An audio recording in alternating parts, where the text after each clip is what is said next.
আসসালামু আলাইকুম। আজকে আমরা আলোচনা করব আল্লাহর সঙ্গে মানুষের সম্পর্ক, ক্ষমা, দোয়া ও ভালোবাসার গল্প। অধ্যায় ১, মানুষের চিরন্তন প্রয়োজন, আল্লাহর সাহায্য। প্রতিটি মানুষের জীবনে এমন কিছু মুহূর্ত আসে যখন মনে হয় আমি আর পারছি না। কখনো অর্থকষ্ট, কখনো মানসিক ক্লান্তি, কখনো বা বিশ্বাসে টলমল অবস্থা। এই সময়ে মানুষ আসলে বুঝতে পারে তার সবচেয়ে গভীর সম্পর্কটা কার সঙ্গে, তার প্রভু আল্লাহর সঙ্গে। দোয়া দোয়া হচ্ছে সেই সেতু যার মাধ্যমে আমরা সরাসরি আল্লাহর সঙ্গে কথা বলি। আমরা তার কাছেই চাই ঈমানের দৃঢ়তা, সঠিক পথে থাকার তৌফিক, ক্ষমা, রিজিক, শান্তি, পরিবারের মঙ্গল, সবকিছুই।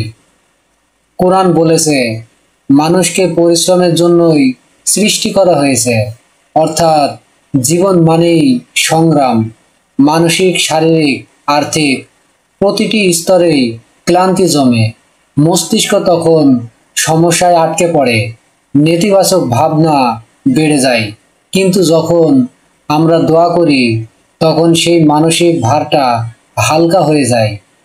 দোয়া আসলে এক ধরনের নিরাময়, ভেতরের অশান্তির প্রতিষেধক। অধ্যায় ২, কার্যকর দোয়ার গোপন রহস্য, আন্তরিক ক্ষমা প্রার্থনা। দোয়া করার আগে সবচেয়ে জরুরি একটি কাজ আছে, ক্ষমা চাওয়া। আল্লাহর কাছ থেকে কিছু পাওয়ার প্রথম ধাপ হলো নিজের ভুলের স্বীকারোক্তি। নূহ নবী ৯০০ বছরেরও বেশি সময় তার জাতিকে আহ্বান করেছেন, তোমরা তোমাদের প্রভুর কাছে ক্ষমা চাও, তিনি ক্ষমাশীল। কিন্তু যখন মানুষ অবাধ্য হলো, তখন সেই বৃষ্টি যা দয়া হতে পারত হয়ে গেল শাস্তির ঝড়।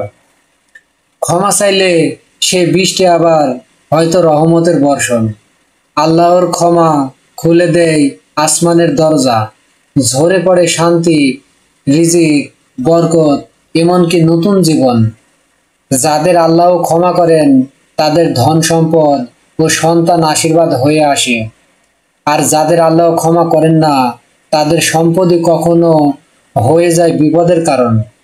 ক্ষমা হলো সেই চাবি যা বন্ধ পথ খুলে দেয়, ভাগ্য বদলে দেয়। অধ্যায় ৩, ক্ষমার আশীর্বাদ। এই দুনিয়া ও পরকালে অনেকেই ভাবে ক্ষমা শুধু পরকালে বিষয়, কিন্তু কোরআন ও হাদিস বলছে ক্ষমা আনে দুনিয়ার বরকত। যেমন হজের রীতিগুলো আসলে একটাই জিনিস শেখায়, সব পাপের বোঝা নামিয়ে নতুনভাবে শুরু করা। তখনই আমরা বারবার বলি, হে আল্লাহ, আমাদের দুনিয়াতে কল্যাণ দাও, পরকালেও কল্যাণ দাও। এই দুয়ার মানে শুধু আখিরাত নয়, এখানেও শান্তি, বরকত, রিজিক, ভালোবাসা, মানসিক প্রশান্তি চাওয়া। এর সবকিছুরই কেন্দ্রবিন্দু হলো আন্তরিক ইস্তেগফার, অর্থাৎ অন্তর দিয়ে ক্ষমা চাওয়া। অধ্যায় ৪, কিভাবে সত্যিকার অর্থে ক্ষমা চাইতে হয়। আস্তাগফিরুল্লাহ মুখে বলা সহজ, কিন্তু হৃদয়ে অনুভব করা কঠিন। সত্যিকারের ক্ষমা প্রার্থনা মানে একান্তে নিঃশব্দে কেবল আল্লাহর সামনে নিজের সব ভুলগুলো তুলে ধরা। ভাষা কোনো বাধা নয়, যেমন বাংলা, ইংরেজি, আরবিতে যেভাবে হৃদয় চাই সেভাবেই বলো। সবচেয়ে কঠিন অংশ হলো নিজের প্রতি সততা। অনেকেই ভাবে আমি এত পাপ করেছি, আল্লাহ নিশ্চয় রেগে আছেন। এই ভাবনাটাই শয়তানের কৌশল। সে চায় তুমি আল্লাহর দরজা থেকে ফিরে যাও, কিন্তু আল্লাহ তো বলেন আমার রহমত আমার রোষের চেয়েও বিস্তৃত। তোমার আর আল্লাহর সম্পর্কের মাঝে কোনো মধ্যস্থতাকারী দরকার নেই। তুমি সরাসরি বলো, হে আল্লাহ, আমি ভুল করেছি, তুমি আমাকে ক্ষমা করো। যে কান্না আসে সত্যিকারের অনুতাপ থেকে, সেই অশ্রুই খুলে দেয় আসমানের দরজা। অধ্যায় ৫, আল্লাহর ভালোবাসা ও আশার আলো। অনেকে ভাবে, আমার দোয়া কি আল্লাহ শুনবেন? এই সন্দেহই আমাদের দূরে সরিয়ে দেয়। একজন মা যেমন সন্তানের ভুলের পরেও ভালোবাসা থামান না, আল্লাহর ভালোবাসা তার চেয়েও অপরিসীম। তুমি যত ভুল করো না কেন, আল্লাহর দরজা কখনো বন্ধ হয় না। আদম আলাইসাল্লাম জান্নাত থেকে নেমেছিলেন নিজের ভুলের কারণে, কিন্তু আল্লাহ তার তওবা কবুল করেছিলেন। এটাই প্রমাণ হয় যে ভুল করা মানুষের স্বভাব, ক্ষমা করা আল্লাহর গুণ। তাই আজই শুরু করো, হৃদয়ের গভীর থেকে বলো, হে আল্লাহ, আমি ফিরে আসতে চাই তোমার কাছে। এই একটাই বাক্য বদলে দিতে পারে আমাদের পুরো জীবন। অধ্যায় 6, ক্ষমা প্রার্থনার শক্তি। সমাজকেও রক্ষা করে।